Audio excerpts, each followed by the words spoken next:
राहुल गांधी के सांसद के घर से मिले इतने नोट गिनने के लिए मंगवानी पड़ गई दर्जन भर मशीनें। इनकम टैक्स की छापेमारी में खोली गई अलमारी तोड़ गए अधिकारियों के बेहोश। एक दो नहीं 300 अलमारियों में रखे थे 500 रुपए के नोटों की गड्डियां। 24 घंटे चला पैसों की गिनती का काम, फिर भी खत्म नहीं हुआ पैसा। 157 प्लास्टिक बैग मंगवाए गए, ट्रकों में कबाड़ की तरह भरे गए थे पैसे। मोहब्बत की दुकान थी नाम, लेकिन भरा था कैश ही कैश। एजेंसी ने खोला राज तो काले धन का कुबेर निकला सोनिया का सांसद, अब जेल भेजेगी मोदी सरकार। कोई पूरी जिंदगी में 1 करोड़ नहीं कमा पाता। यहाँ कांग्रेस सांसद के घर से हर कोने के अलमारियों में भरे थे 500 रुपए और 200 रुपए के नोटों का बंडल, कुल जमा 210 करोड़ रुपए से ज्यादा। जहां नजर दौड़ाओ सिर्फ नोटों का बंडल ही मिल रहा था। दर्जन भर मशीनें मंगाई गई, 24 घंटे चला पैसों की गिनती का काम, फिर 157 प्लास्टिक बैग मंगवाए गए। ट्रकों में कबाड़ की तरह नोटों की गड्डियां भरी जाने लगी।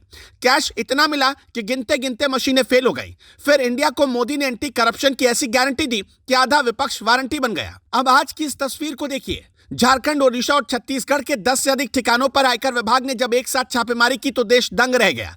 किसी बैंक की तरह कांग्रेस के सांसद धीरज साहू के घर पर नोटों का बंडल पड़ा था। जहां देखो जिधर नजर जाए उधर ही पैसों की गड्डियां।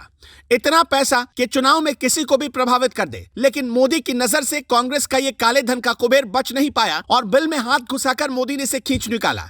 अलमारियों में ठूस ठूस कर नोटों के बंडल भरे थे, जिसमें अधिकतर 500 रुपए और 200 रुपए की गड्डियां रखी गई थी। एक नजर में देखा जाए तो आपको लगेगा कि ये तो किसी बैंक की तस्वीर है, लेकिन जब आप इस तस्वीर की असली कहानी जानेंगे तो आपके पैरों तले जमीन खिसक जाएगी। ये नोटों के बंडल कांग्रेस सांसद धीरज साहू के ठिकानों से बरामद हुई। जब इनकम टैक्स अफसरों ने काले धन के इस धन कुबेर की कुंडली खंगालनी शुरू की तो हैरान हो गए। पता चला कि धीरज साहू झारखंड से कांग्रेस के राज्यसभा सांसद हैं। 1-2 बार नहीं बल्कि तीसरी बार सांसद बने। पिता राय साहब बलदेव साहू बड़े उद्योगपति थे।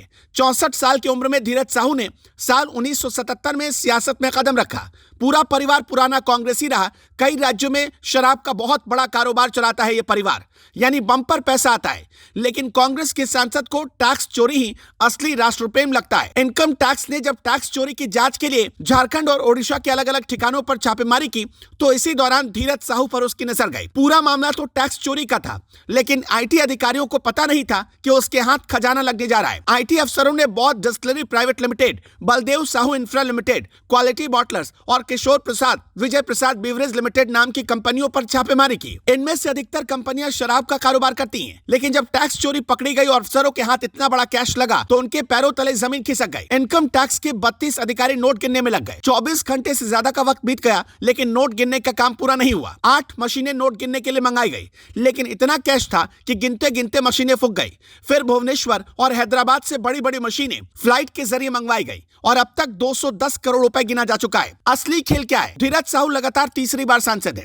राज्यसभा सांसद बनने के लिए अगर आपको जानकारी न हो तो ज्यादातर पार्टियां बहुत मोटा कैश वसूलती हैं। झारखंड में राज्यसभा में पैसों का खेल बहुत पुराना रहा है। धीरज साहू ने 2018 के शपथ पत्र में बताया था कि वो महज 34 करोड़ रुपए के मालिक हैं। लेकिन सवाल उठता है कि 2018 से 2023 तक इन सिर्फ 5 सालों में क्या कांग्रेस सांसद अरबों के मालिक बन चुके हैं? पहले दिन छापेमारी में नोटों से भरी 30 अलमारी मिली, दूसरे दिन नोटों से भरे कई बैग मिले। अभी लॉकर्स को खोला जाना बाकी है, यानी आंकड़ा 300 के पार जाने की उम्मीद है। दरअसल ओडिशा में 250 से अधिक शराब की दुकानें हैं। आयकर की छापेमारी के बाद बोलांगीर जिले की 42 दुकानों को बंद कर दिया गया। उनमें काम करने वाले कर्मचारी डर से भाग गए। इधर कांग्रेस सांसद का कैश लोग पकड़ा गया है, उधर मोदी ने जबरदस्त ट्वीट कर दिया। मोदी ने लिखा, देशवासी नोटों के ढेर को देख लें और फिर इनके नेताओं के ईमानदारी के भाषणों को सुने। जनता से जो लूटा है उसकी पाई पाई लौटानी पड़ेगी, ये मोदी की गारंटी है। मोहब्बत की दुकान में कैश और नोटों का बोलबाला था। हिंदुस्तान को मोदी ने ईमानदारी की गारंटी दी तो सबको पता चल गया कांग्रेस का असली चेहरा। मोदी विरोधियों को यह खबर जरूर देखनी चाहिए कि उनके नेता कितनी बड़ी बड़ी बातें करते हैं, लेकिन अंदर से कितने खोखले हैं। कभी जमीन, हवा और आसमान तक में घोटाले कर चुकी है कांग्रेस, और इसीलिए कांग्रेस जनता की नजरों में गिर चुकी है और सत्ता से जनता ने उसे उखाड़ फेंका। मोदी को इसी शर्त के साथ सत्ता मिली कि कांग्रेस के करप्शन का अंत होना चाहिए। संदेश बिल्कुल साफ है, देश का चौकीदार जाग रहा है। अगर किसी ने जनता के हक को लूटने की कोशिश की तो उसे पाई पाई का हिसाब देना होगा।